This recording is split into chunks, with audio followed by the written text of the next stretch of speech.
Well, here goes. In the novel Frankenstein, the opening narrative is told through a series of letters that Captain Walton writes to his sister, Margaret Seville. Walton's an Arctic explorer. His ship gets trapped in the ice somewhere in the Arctic Circle. And it's there that he meets Dr. Victor Frankenstein. He tells Walton his story. Walton then relates this same story to his sister through a series of letters, and these letters form the basis of the novel. These letters are the basis of the novel. What are you saying exactly? I'm saying that Mary Shelley's Frankenstein, the novel, is a work of nonfiction. I'm saying it's a work of nonfiction disguised as fiction, or more accurately, it's a fictionalization of one of the most incredible, true events in human history.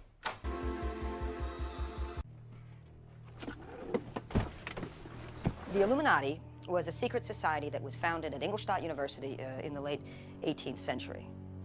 Now, central to their work was discovering the origin of life, which they felt was the key to immortality. They worked relentlessly, and they passed on information and experiments. So what you have, if you can imagine it, is the greatest scientific minds in Europe building upon each generation's work, culminating in the creation of what most people call the Frankenstein monster. The actual creator was Johann Frankenstein. He was my grandfather's great-great-grandfather. This is Johann's lab. So, what does this prove exactly? What is it? Well, it's a genetics lab. That's from my family's photo archives. I was the first of its kind. I mean, fuck Mendel. Johann was the father of modern genetics.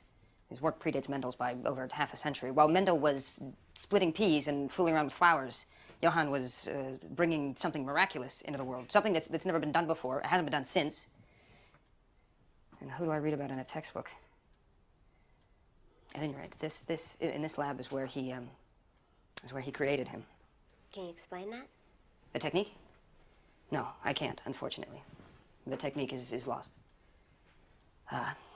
The notes, the research destroyed. It seems that Johann and whoever assisted him, they were so frightened or appalled by what they'd created that they destroyed everything, so that the experiment could never be recreated. That sucks.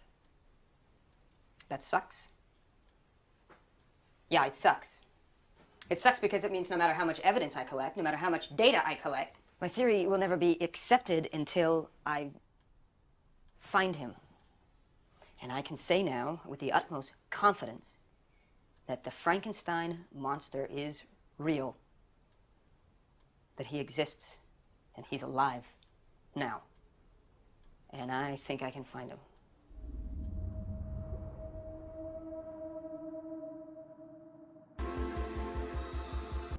I'm very sorry, all right? I did not know that that man was going to be that unstable. I really do apologize. Unstable. I know, Unstable. I know. He was just unstable. My mom's unstable. That was a meth head who pulled a gun. Yeah, and maybe That's empty not my unstable. pockets and sniff my wallet. He sniffed his wallet. Guys, it's all right. Yeah, we got a gun pulled on We us. got a meth head sniffing our wallets Yeah. and pulling guns on us. But Thank you. that's- Yeah, thanks.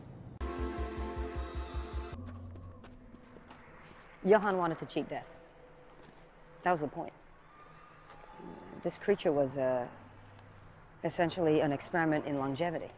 You know, there are certain animals that have extraordinary lifespans.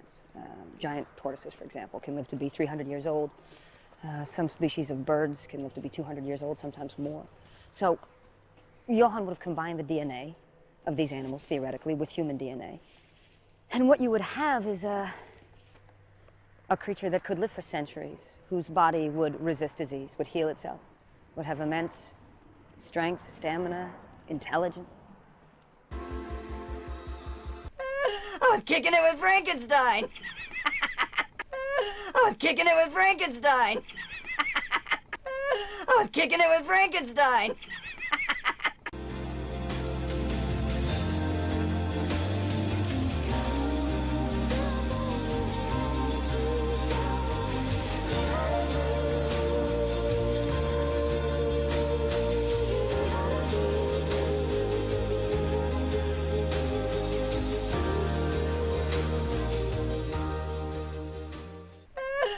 kicking it with Frankenstein.